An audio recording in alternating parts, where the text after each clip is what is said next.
Am I audible to all? How are you? Yes, ma'am. Okay, fine. Yes, ma'am. Hi, Jada. So the purpose behind the celebration of this week is to promote transparency, accountability, and integrity in public life. Okay?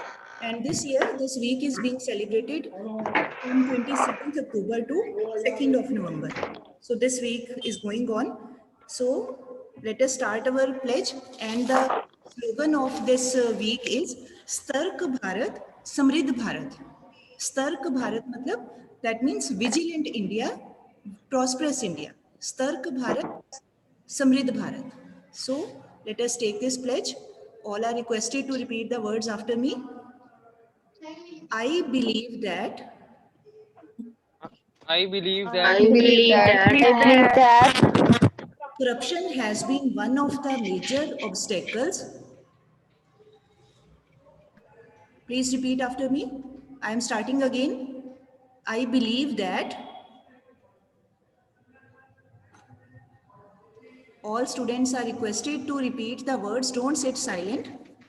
Speak the words. I believe that Corruption has been corruption has corruption been has been one of the major obstacles one of the of major the major obstacles obstacles to economic, to economic, economic, political, and social progress political, and and social social progress of our country.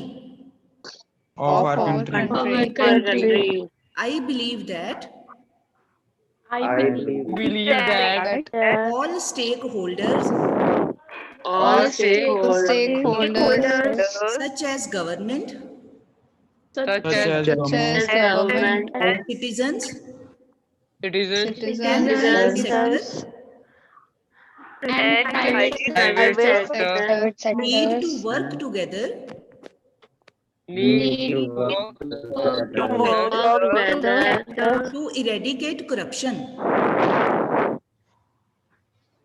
to eradicate eradicate corruption. I realize that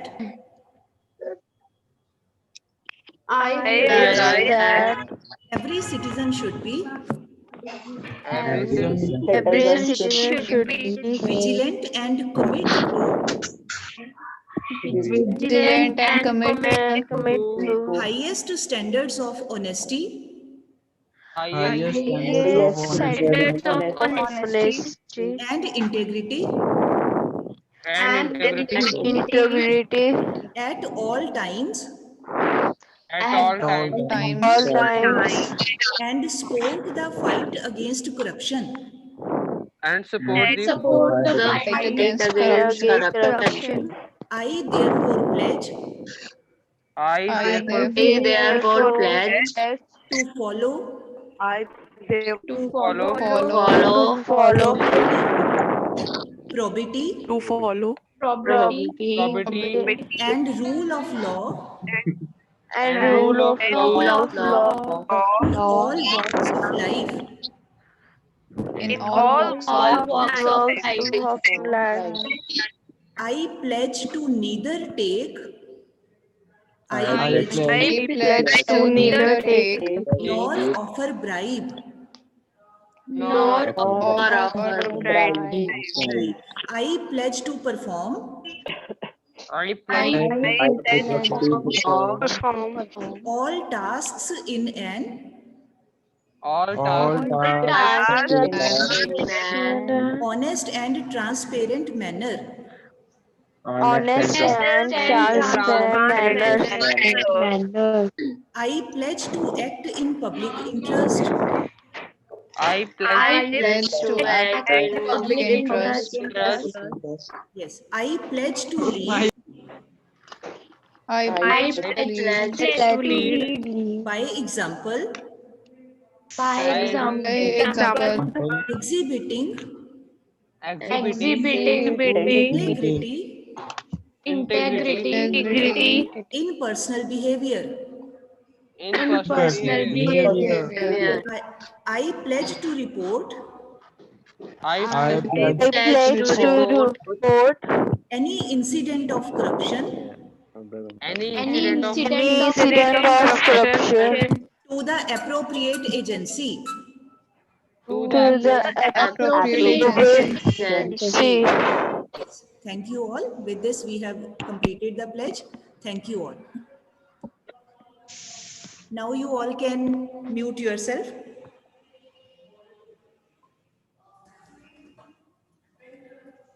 Actually, this recording is to be put on the CBSE website also. Okay?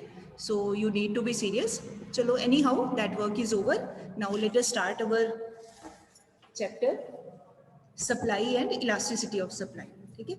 So yesterday, as I just gave a very brief introduction of the lesson, that already we have done in chapter theory of demand. Whatever we have done in theory of demand, now with the same headings, all the things are to be done in chapter supply and elasticity of supply. ठीक है, जो जो भी headings हमने वहाँ किए हैं, under all those headings, under all those titles, we have to do all the things. But now there will be difference, total difference in the explanation. क्यों difference होगा? Because in chapter demand we are dealing with the behavior of a consumer, है ना? As a consumer we all want to buy more at a less price. ठीक, ये हम सबका behaviour होता है, universal behaviour of human beings, whether we are in India और in some other part of the world, सभी ऐसे ही करते हैं. Everybody wants good quality product but at a lower price, he wants to buy more, and at a high price we want to buy less. ठीक है, तो at that time we want less price. क्यों? Because we are a consumer. But now in this chapter supply, अब यहाँ पे now we have to reverse the role. तो supply का मतलब होता है whatever things are available in the market. When we go to market, तो वहाँ जाके we want to buy.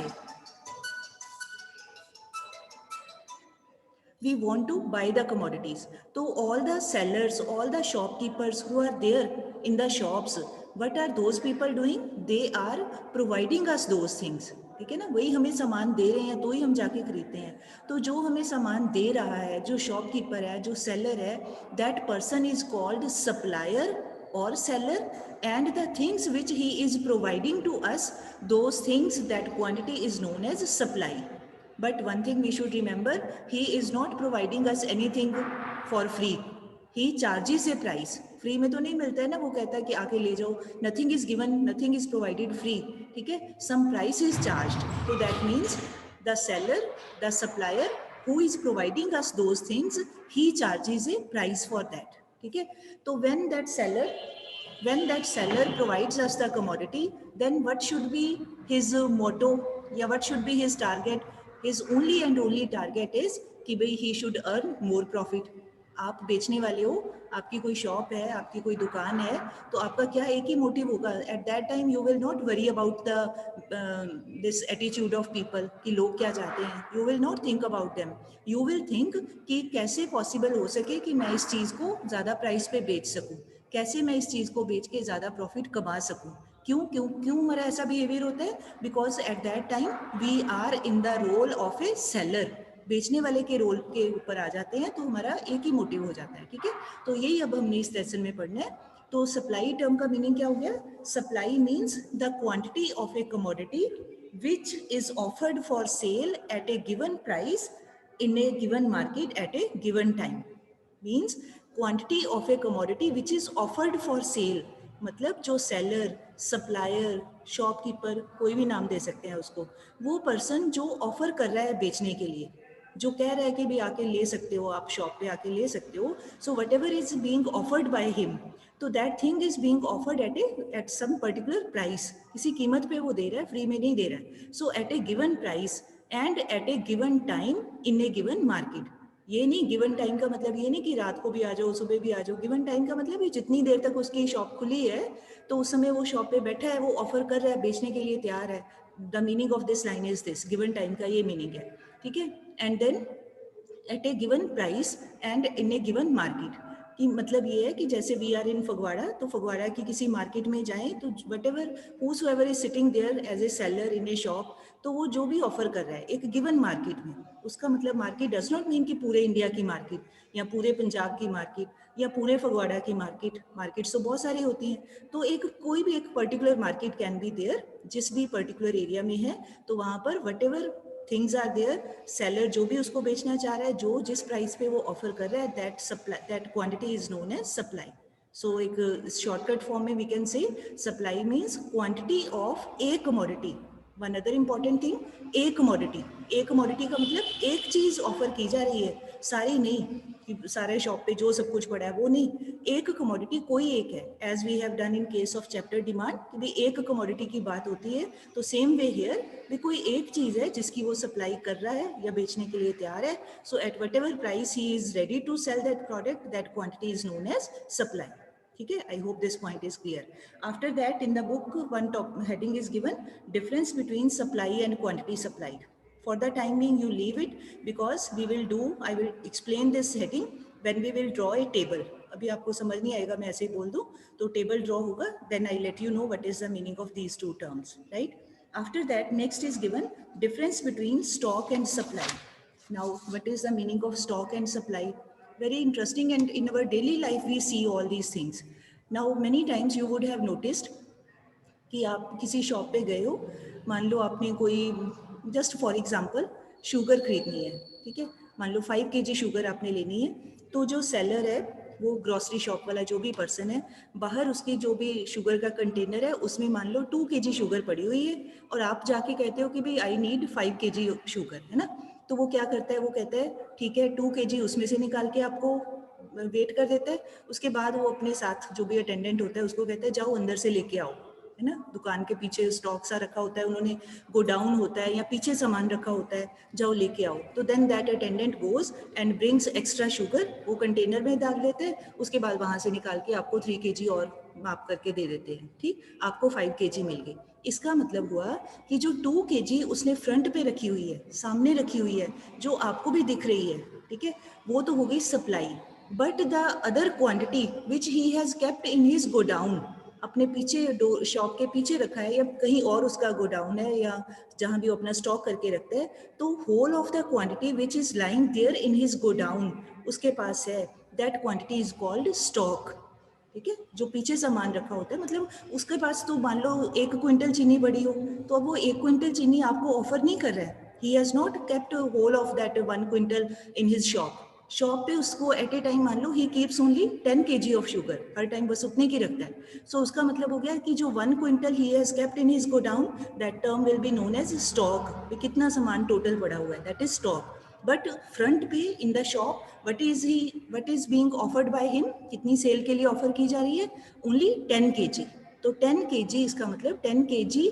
Will be known as supply, क्योंकि वो फ्रंट पे रखा है, ऑफर कर रहा है बेचने के लिए, और जो बाकी का उसके पास 1 क्विंटल में से जो उसने निकाल लिया वो 10 kg हो गई सप्लाई, और रेस्ट जो भी उसके पास क्वांटिटी पड़ी हुई है that will be known as stock, ठीक।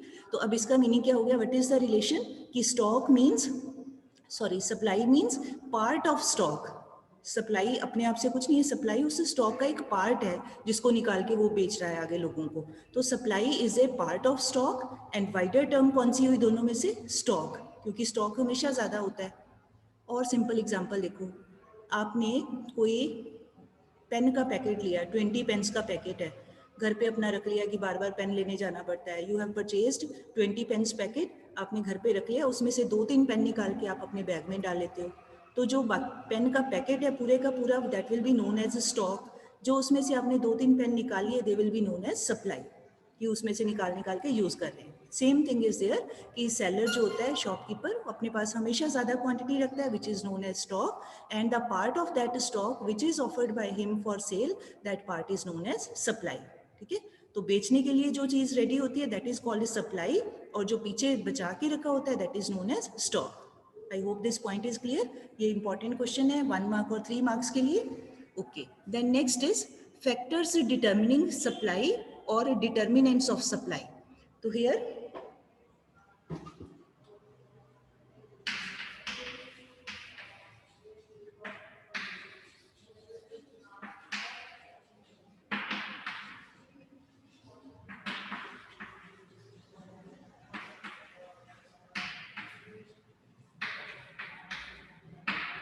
so factors can be, I hope you can see the board. Is it okay? Board is visible to you बेटे? ठीक है. So factors affecting supply. Factors का मतलब determinants, कि ऐसी कौन सी चीज़ें हैं जो सप्लाई को अफेक्ट करती हैं, कौन सी चीज़ें हैं जो सप्लाई के ऊपर अपना असर डालती हैं, उसको चेंज करती हैं, कुछ ना कुछ उसमें चेंज लेके आती हैं. तो उन्हीं फैक्टर्स को वी कैन कॉल फैक्टर्स और we can call determinants, one and the same thing. ठीक. अब वो जो डिटर्मिनेंट्स हैं they can be studied in 2 parts. जैसे आपको याद होगा इन डिमांड चैप्टर ऑल्सो हमने क्या किया था, फैक्टर्स अफेक्टिंग इंडिविजुअल डिमांड. मतलब जो डिमांड है that can be individual demand as well as market demand. तो same way supply can be individual supply और मार्केट सप्लाई दोनों. ठीक है.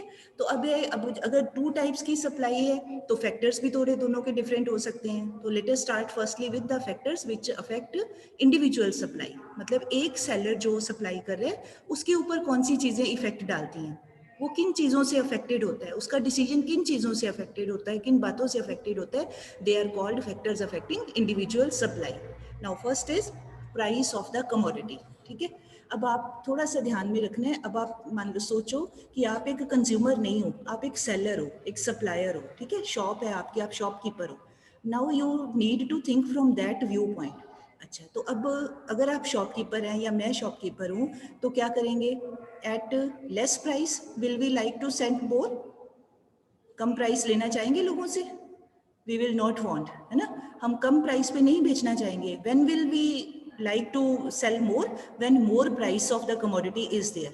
So that means when price of the commodity is high या more, at that time more supply is made by the seller. वो ज़्यादा बेचना चाहेगा, उसको बहुत खुशी होगी कि हाँ प्रॉफिट इज बीइंग अर्न, ज़्यादा पैसे मुझे मिले, तो किसी को भी खुशी होगी, है ना. तो at high price more quantity is sold and at less price वो बेचना नहीं चाहता है. ही वॉन्ट्स टू वेट कि जब ज़्यादा होगा प्राइस तब मैं बेचूं. तो उस समय वो ज़्यादा बेच के खुश नहीं होता है. तो at less price he wants to sell less and at high price he wants to sell more quantity. तो what type of relation is existing between the two? Direct relation. दोनों में पॉजिटिव चीज हो गई ना. प्राइस बढ़ता है तो then he wants to sell more, price कम होता है then he wants to sell less. That means both the things, price and supply, both are moving in the same direction. एक बढ़ता है तो दूसरा भी बढ़ता है, एक कम होता है तो सेकेंड वन भी कम होता है. तो देयर इज पॉजिटिव रिलेशन और there is direct relation between price and supply. अगर आपको याद हो मैंने जैसे पहले कहा डिमांड में हमेशा हम लोग क्या कहते हैं, देयर इज इनवर्स रिलेशन. अब यहाँ पे बिल्कुल ऑपोजिट होना है. यहाँ पे आ जाएगा positive relation between price and supply. क्योंकि किसकी बात हो रही है, एक सेलर की बात हो रही है, एक बेचने वाले पर्सन की बात हो रही है. Right. Next is, now you please make one correction in your book. Price of, second heading is given price of related goods. ठीक है. Please delete the word related. Related word को डिलीट कर दीजिए. In place of that write down substitute goods. Because यहाँ पर in this concept हमने complementary की बात नहीं करनी है. We have to talk only about substitutes. So related word is not a proper word here. You should write price of substitute good. ठीक है. उसके बाद सेकेंड पैरा में यू कैन सी एक वर्ड दिया हुआ है, but in case of complementary goods. Got this word बेटे? Delete complementary word. उसकी जगह you write down jointly produced goods. Complementary word की जगह please write down jointly produced. आगे गुड्स तो already written. So you when you learn please take care of these corrections. ठीक है. अब आ जाएं कि क्या होता है. Now we already know the meaning of substitute good. There is no need to explain it again.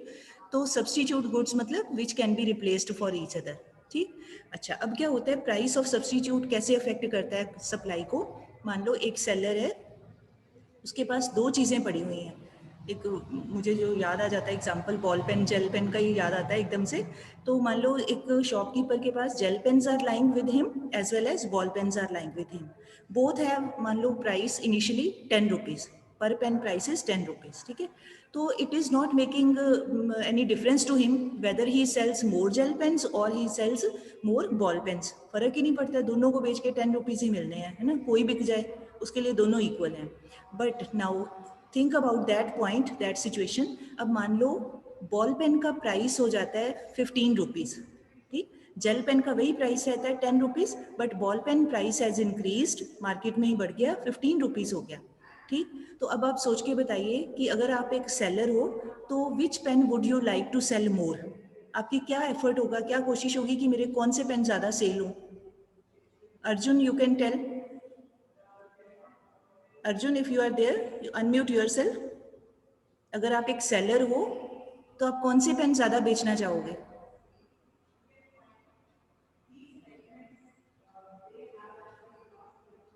I am unable to hear you, Vate. You are still muted. Anyhow, Himani, unmute yourself. Himani, and please ball tell, pen ma'am. Gel pen का price 10 rupees ही है और ball pen का price बढ़ के 15 rupees हो गया, तो आप कौन सा पेन ज़्यादा बेचना चाहेंगे?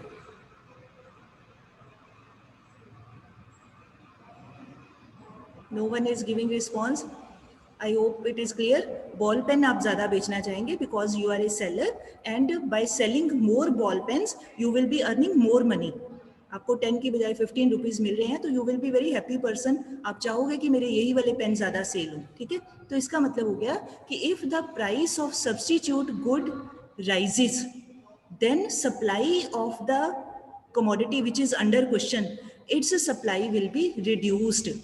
मतलब जेल पेन की सप्लाई वो थोड़ा उसको पीछे रखेगा, उसके बारे में ज़्यादा बात नहीं करना चाहेगा सेलर। उसकी कोशिश क्या होगी कि आगे आगे फ्रंट के ऊपर वो कौन से पेन रखे, बॉल पेन रखे। और कोई भी बायर आता है, कंज्यूमर आता है तो वो बॉल पेन की तारीफ ज़्यादा करता है, ये पेन लीजिए जी, ये बहुत बढ़िया है। क्यों करता है? क्योंकि उसको बेच के उसको ज़्यादा प्राइस मिलेगा, ठीक है। तो इसको even if we have to say the same thing in a sentence form, what can we say कि भाई if the price of the substitute commodity falls then sorry हाँ फॉल्स ही हो गया क्योंकि जेल पेन का कम है। तो if the price of the substitute commodity falls then supply of commodity under question it will increase and reverse order will also be there. अब मान लो बॉल पेन का प्राइस सेम रहता है 10 रुपीज़ और उसका जो सब्स्टिट्यूट जेल है वो 15 का हो जाता है। तो अब क्या होगा, हमारी commodity under question ball pen नहीं है, तो अब बॉल पेन की सप्लाई कम कर दी जाएगी and the seller would like to sell more gel pens, ठीक है ना। एक आपने क्या करना है, एक चीज़ को कमोडिटी अंडर क्वेश्चन मान लेना है, मतलब जिसकी बात हो रही है। दूसरा, उसका कोई भी आप सब्स्टिट्यूट का नाम ले सकते हो, उसके रिगार्ड से, उसके रिलेशन से आप you can make the sentence. So I am repeating, if the price of the substitute commodity falls then supply of our own commodity, first commodity will increase, and if the price of the substitute rises then supply of the commodity under question it will fall, it will get reduced. I hope this point is clear, ठीक। अच्छा, उसके बाद next है but in case of jointly produced goods. Now question arises, आपको सोचते होंगे कि ये क्या होती हैं jointly produced goods. Jointly produced goods वो होती हैं जिनकी प्रोडक्शन साइमल्टेनियसली अपने आप ऑटोमेटिकली सेम टाइम के ऊपर होती है। अब इसका मीनिंग क्या हुआ, जैसे यहाँ एग्जांपल दिया हुआ है कॉटन एंड कॉटन सीड्स, ठीक है। तो जब कॉटन की बड निकलती है, जो प्लांट होता है, तो उसके बीच में सीड्स भी उसके अंदर ही होते हैं। वो जो रुई सी होती है ना बड के बीच में, उसको निकालते हैं, हाथ से पिक करके निकालना पड़ता है, तो बीच में सीड होते हैं। तो वो जो कॉटन के सीड्स हैं उसको कोई अलग से ग्रो नहीं किया जा रहा है, कॉटन के साथ वो अपने आप ही ग्रो होते हैं। तो ऐसी चीज़ें विच कम to the existence simultaneously together, those things are called jointly produced goods. और एग्जाम्पल देखो, एक और सिंपल एग्जाम्पल, जैसे आप you know very well crude oil निकालते हैं, मिनरल ऑयल, पेट्रोलियम, कच्चा तेल जिसको बोलते हैं। जब उसको निकालते हैं तो उसी पेट्रोलियम के साथ कई बार नेचुरल गैस भी निकलती है, ठीक है, जिससे CNG और वो बनता है अपना, दूसरी कौन सी होती है LPG, वो सारा बनाते हैं, ठीक। तो ऑयल के साथ, क्रूड ऑयल के साथ अपने आप नेचुरली वो गैस भी आ जाती है, सरफेस पे आती है, निकल जाती है, ठीक है। तो दोनों क्या हो गए फिर, वो natural gas and petroleum both are jointly produced goods. मतलब no separate effort has been made by anyone, अपने आप ही दोनों चीज़ें सामने आ जाती हैं, ठीक है। तो इसका मतलब तो जो जॉइंटली प्रोड्यूस्ड गुड्स होती हैं उनके केस में if the supply of one commodity increases the supply of other commodity also increases automatically, no special effort is required to increase the supply of other commodity. Cotton की अगर production ज़्यादा होती है तो कॉटन सीड्स की भी production अपने आप ही ज़्यादा हो जाएगी। पेट्रोलियम अगर ज़्यादा निकालते हैं तो नेचुरल गैस भी अपने आप ही ज़्यादा निकल जाएगी, कोई खास अलग से एफर्ट नहीं करना पड़ता। So supply of those type of commodities which have the nature of jointly produced, though both of their supply of both the goods that increases simultaneously, ठीक है। उसके बाद है नेक्स्ट हमारा, मतलब एक का भी प्राइस बढ़ता है तो दूसरे की भी सप्लाई बढ़ जाती है, दोनों की बढ़ जाती है। Next is price of factors of production. Now factors of production क्या होते हैं? Already you know those factors which are required for the production of any commodity and which are the 4 basic factors: land, labour, capital and organiser, ठीक है, organiser और entrepreneur. तो अब ये जब फैक्टर्स होते हैं चीप, मतलब इनका प्राइस कम होता है, तो इनकी सप्लाई भी कम हो जाती है। ऑन दी अदर साइड इनकी सप्लाई नहीं, सॉरी, हमारा प्रोडक्ट, उसको एक मिनट फिर से सुनो ध्यान से। Price of factors of production, if the price of factors of production is less then the supply of our commodity will increase, and when price of factors of production is more then supply of our commodity will fall. अब इसको क्या meaning हुआ इसका? जैसे let us take example of this JCT mill, textile is being manufactured here, ठीक है। तो उस क्लॉथ को बनाने के लिए, उस टेक्सटाइल को, कपड़े को बनाने के लिए मान लो कॉटन इज रिक्वायर्ड। तो अगर कॉटन जो रॉ मटेरियल है वो महंगा हो जाए तो then supply of cloth will get reduced. क्यों होगा ऐसे? Because now the producer has to incur more cost of production. और सिंपल देखो, और इजी एग्जांपल, लेबर, किसी भी काम को करने के लिए लेबर चाहिए, तो लेबर क्या है? फैक्टर ऑफ प्रोडक्शन है। तो अगर लेबर अपनी प्राइस बढ़ा दे तो हम क्या करते हैं? We try to involve less number of people, क्योंकि हमारा अपना खर्चा बढ़ जाता है, हम थोड़े लोगों से काम चलाना चाहते हैं। तो जब थोड़े लोगों को काम पे लगाते हैं तो automatically production will also be less, क्योंकि हम we want to save our cost ना, उसको बचाना चाहते हैं। इसका मतलब हो गया कि when price of labour factor increases तो हमारी कॉस्ट बढ़ जाती है प्रोडक्शन करने की, तो एज ए रिजल्ट हमारा अपना जो प्रॉफिट बचना होता है वो भी कम हो जाता है, हम कम प्रोडक्शन करते हैं, एज ए रिजल्ट हमारी supply in the market that also gets reduced. कम प्रोडक्शन होगी तो मतलब मार्केट में भी सामान कम ही आएगा। ऑन दी अदर साइड अगर हो जाता है फैक्टर्स ऑफ प्रोडक्शन चीप हो जाते हैं, लेबर सस्ती हो जाती है, कम पैसों पे काम करने को रेडी हो जाते हैं, तो दैट मीन्स अब वो चीप लेबर होने के करके अब हम ज़्यादा लेबर को लगा सकते हैं काम के ऊपर, उनको उनकी सर्विसेज ले सकते हैं, खर्चा कम पड़ता है, हमारी कॉस्ट ऑफ प्रोडक्शन कम हो जाती है। तो जब कॉस्ट कम होती है तो हम ज़्यादा से ज़्यादा लोगों को लगा लेते हैं, भी चलो जी सस्ते में काम हो रहा है। तो when we involve more people तो हमें कम खर्चे में हमारा काम होता है, there will be more production, and if there is more production then automatically in the market also supply of that good will increase. सीधी सी बात है, ज़्यादा प्रोडक्शन होगी तो बाजार में, मार्केट में सामान भी ज़्यादा आएगा, कम प्रोडक्शन होगी तो मार्केट में सामान भी कम आता है, ठीक है जी। So I am repeating this point, if the price of factors of production is less then there will be more production and more supply in the market.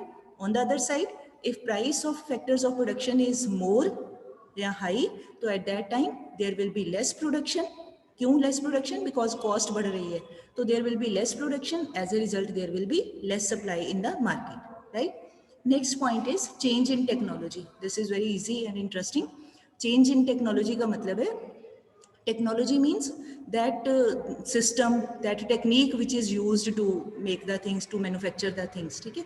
कोई भी जैसे मशीनरी है, उसका जो भी उस टाइम पे उसका जो जिस भी टेक्निक से वो चल रही है, अच्छा अगर तो technology it becomes outdated technology, पुरानी पड़ जाती है, ओल्ड टेक्नोलॉजी, जैसे आजकल के टाइम में हम 10 साल पहले की जो बनी हुई मशीन है उसी को यूज़ कर रहे हैं, that means that machine is very old, पुराने समय की 10 साल पहले की बनी है, तो प्रोडक्शन भी उसकी उस टाइम के हिसाब से होगी, है ना, कम प्रोडक्शन होती है। तो if the producer is using outdated technology, old machinery या टेक्नोलॉजी, तो at that time his production will be less, as a result in the market supply of the commodity will also be less, क्योंकि कम चीज़ें बनेगी तो market में भी कम चीज़ें ही आएंगी, ठीक है।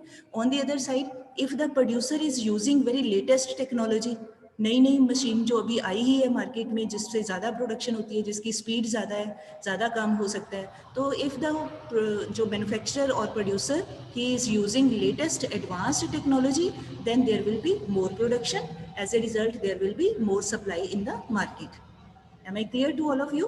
ठीक है। आउटडेटेड मतलब पुरानी, ऑब्सोलीट, पुरानी टेक्नोलॉजी है, 25 साल पुराने की मशीनें हैं, तो कम प्रोडक्शन कम सप्लाई। उसके कंपैरेटिवली अगर बिल्कुल एडवांस्ड, बिल्कुल आजकल के टाइम की मशीन है, तो there will be more speed of that machine, more production, more supply in the market, ठीक है। अच्छा, उसके बाद now you please see the heading market supply. उसमें एक पॉइंट दिया हुआ है, second point, expected change in price. Please bring this point in individual factors.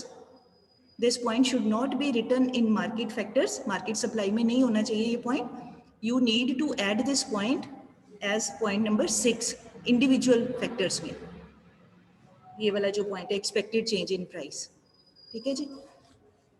You will be finding, मेरे सेम ही बातें चलेंगी जैसे डिमांड में बोला था, उसमें भी यही बोला था, जो एक्सपेक्टेड चेंज है वो इंडिविजुअल फैक्टर के तौर पे आना चाहिए, ठीक है। तो अब इसका मीनिंग क्या है, अब आप सेलर हो या मैं सेलर हूँ, सप्लायर हैं, तो अगर हमें लगता है कि आफ्टर 1 वीक और 10 डेज जो भी चीज़ मैं बेच रहा हूँ या बेच रही हूँ उसकी प्राइस बढ़ने वाली है, तो what will I do in present? मैं क्या करूँगी, मैं if I am a rational seller, समझदार इंसान हूँ, अपना प्रॉफिट सोच रही हूँ, तो मैं क्या करूँगी, अभी उस चीज़ की सप्लाई को रोक दूँगी, उस चीज़ को पीछे कर दूँगी, बेचना नहीं चाहूँगी। I would not like to sell that commodity, क्योंकि अभी कंपैरेटिवली हमें प्राइस कम लग रहा है और उम्मीद है कि 10-15 दिनों में उसका प्राइस राइज कर जाएगा। तो प्रेजेंट टाइम में we will reduce the supply, उस चीज़ को पीछे कर देंगे, and we will wait for future, ठीक। अब इसका रिवर्स कर दें, अगर लगे कि 15-20 दिनों के बाद जो चीज़ मैं बेच रहा हूँ उसकी प्राइस कम हो जाएगी, प्राइस बहुत डाउन हो जाएगा, तो फिर मेरी टेंडेंसी क्या होगी, in the present I would like to sell as much as possible. यही होता है ना दुकानदार की कोशिश, कि अगर कम होना है प्राइस तो उसकी कोशिश हो अभी बेच दो, जितना बेचा जाता है उसकी सेल कर दो, क्योंकि अभी का प्राइस उसको ज़्यादा मिल रहा है, ठीक। तो अब इसका सेंटेंस क्या बनेगा कि if it is expected that in future price of the commodity is going to rise, then in present supply will be reduced, कम कर दी जाएगी। On the other side, if in future price is expected to fall, then in present time commodities supply will be increased. I hope you have got the point, ठीक है। आने वाले time में कम होने की लगे, अब इंट्यूशन हो तो प्रेजेंट में ज़्यादा बेचा जाता है, अगर लगे कि आने वाले टाइम में प्राइस बढ़ जाएगा तो प्रेजेंट में कम बेचा जाता है, तो दोनों तरह से हो जाता है, ठीक। तो ये सारे हमारे हो गए 5-6 फैक्टर्स जो हैं, they are factors affecting individual supply, ठीक। Meenakshi ma'am, Kanav, he wants to ask something. Okay, हाँ ji Kanav. Ma'am, what if the Kanav? margin remains same in all conditions? Margin of the shopkeeper remains same in all conditions. Margin of what? It is not clear to. Shopkeeper, shopkeeper. The Margin money of the shopkeeper. shopkeeper. Okay, Yes, ma'am. I got your point. इसका meaning ये होता है बेटे, it margin of the producer in economics, this term is known as his normal profit, ठीक है, उसको normal profit कहते हैं।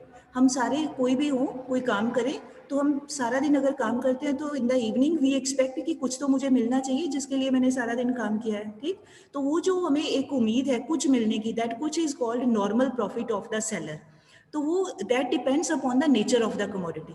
अब कोई आप सोचो एक मैच बॉक्स है, छोटी सी माचिस की डिब्बी है, उस पर कितना मार्जिन रख लेगा, और अगर वही एक आदमी कोई मान लो फ्रिज बेच रहा है, वॉशिंग मशीन बेच रहा है, उसके ऊपर मार्जिन ज़्यादा होगा। तो profit margin depends upon the nature of the product, कि वो किस टाइप का प्रोडक्ट है, तो वो तो उसका होता ही होता है, चाहे प्रेजेंट हो चाहे फ्यूचर हो, वो तो होना ही होना है। But otherwise in addition to that, बेचना कब है, this decision is to be taken by the person as per the situation. आप अपना मार्जिन तो रखोगे ही, ऑब्वियसली रखोगे, बट कब बेचना है, आप आज बेचना चाहते हो या कि 15 दिन के बाद, ये आपने डिसाइड करना है। तो सेम इज हियर, ठीक है। So with this bell has gone, now we have to end the meeting, ठीक है जी। Now we will meet on I think Tuesday as per the timetable. Now your period is on Tuesday, so we will be meeting again. So by that time you all are advised to read all these things and get ready, ठीक है जी। Thank you all. Thank you, Sukhjeet ma'am. Now you can end the meeting.